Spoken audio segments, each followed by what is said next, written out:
Hey ladies, welcome to episode 65. Well, it's that time of the year. All the Christmas cookies.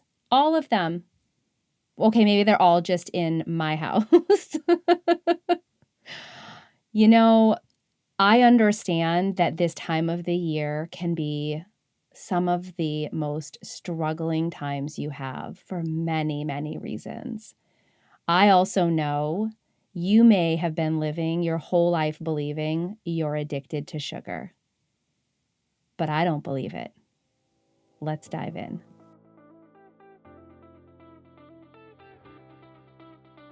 Welcome to the Health, Life, and More for Women podcast with certified life coach, mom of four, and just all-around lover of all things 80s, your host, Jennifer D'Amato. Buckle in. Let's get started. I am fully aware that I have just made a bold statement. I also know that even the title of this episode, How I Know You Are Not Addicted to Sugar, could feel really triggering for some people. But I also know for others out there, it might give you a glimmer of hope. I knew, though, I had to share this message right now during this holiday season. Why? Because you are going to be hit hard with diet culture telling you that you are addicted to sugar. Diet culture, which remember is a $70 billion a year industry, not only wants you to believe that you are addicted to sugar, they need you to believe that you are addicted to sugar. It's so that they can sell you on that next sugar detox, insert air quotes. They can convince you you need to do the Whole30 diet. They want you to buy into the barely eat enough calories to keep a small child alive meal plan. Or the, oh, I love this one, the try to swallow this disgusting weight loss drink program. That's the actual names of them. They just call them something prettier. Diet culture banks on you believing that enjoying those delicious holiday cookies you baked with your family has wrecked you. First, let me say, I know what you're thinking. I know how you're feeling. I know what you are believing about yourself because I believed it all too.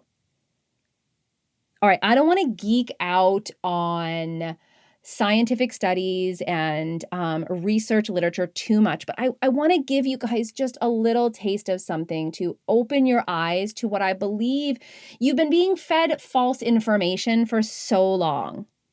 So there was this Princeton study done with rats. In case anyone wanted to just make a real distinction, humans aren't rats. Don't argue with me on human studies, but let's just first say you're not a rat. Say it with me. I am not a rat. Anyway, this Princeton study was done with rats, and they concluded that the controlled group became addicted to sugar. Like, this was actually monumental, right? So they came out saying, this happens. Sugar addiction is real. Go with me here. Don't lose this. But when you actually look closer at the study, the rats that were consuming such a large rate of sugar were limited in their eating altogether. So there was another group, right, that had no limits on any of their food or sugar and saw no loss of control with their sugar intake. Now, this study has never been replicated on humans, but what I can tell you is that we do know that deprivation or any food restriction leads to your body compensating later. You're not addicted, you're just hungry. There's this famous study. It's called the Minnesota Starvation Experiment. I highly recommend looking this one up as well. Now, this was done on humans. It was, I believe, 1944. And it actually proves that your body, when restricted, is going to compensate later. It's really probably the most fascinating study I've ever read about food deprivation and intuitive eating and what our bodies do and how it actually will regulate over time. It's a brilliant study that was done. What I want you to know is that when you're deprived of food or you experience restriction, you'll feel like you're over consuming when you finally stop, or as diet culture tells you, when you give in and eat. That's what happened to the men in the Minnesota Starvation Experiment. Their calories it was so greatly reduced, though, when you actually look at the numbers compared to what people are reducing now. Stark difference. People are depriving themselves of so many more hundreds of calories today than even in this experiment. But what happened was when they were given the ability, these men, to actually eat, it looked at first like they were over consuming. Their body had a natural reaction to refuel, to feed itself again, having fear of when is my next meal coming? This is a very real thing. I don't know when you're going to feed me again. I don't know when I'm going to be able to consume food again, so I'm going to overconsume. They ended up regulating and getting back to what was normal for them. Think about it this way. If you held your breath underwater for a long time, would you come back up and breathe normally? Heck no. I've seen our kids do this in the deep end of our pool. They go all the way down there. I don't know what they're diving for, rings and all of this. They're swimming. And if they've been down too long, what happens when they come up? Are they just breathing normally? No.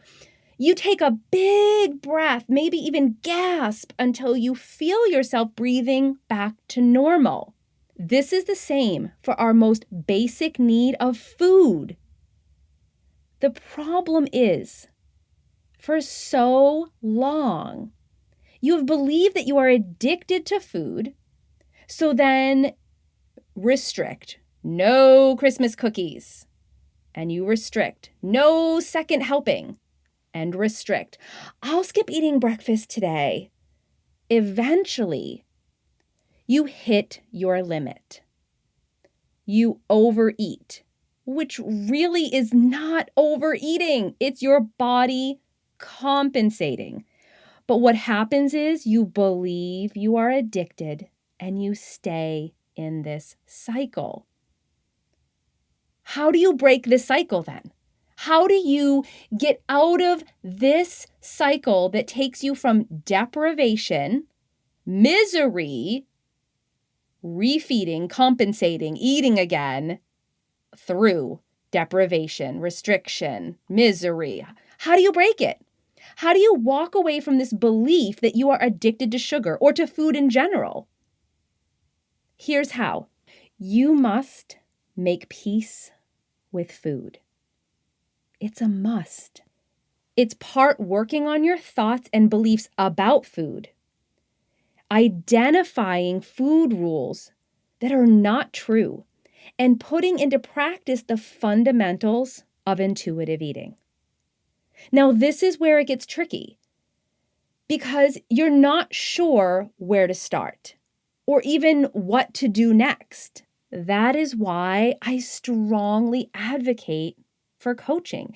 It's why I strongly advocate for partnering with someone who does know where to go next, who can help you identify and break down the rules, for someone to actually be part of that pattern interrupt for you in that deprivation, misery, compensating, deprivation, that whole cycle, somebody who can come in and just hard stop it and show you the difference. I take all the guesswork out of it for you.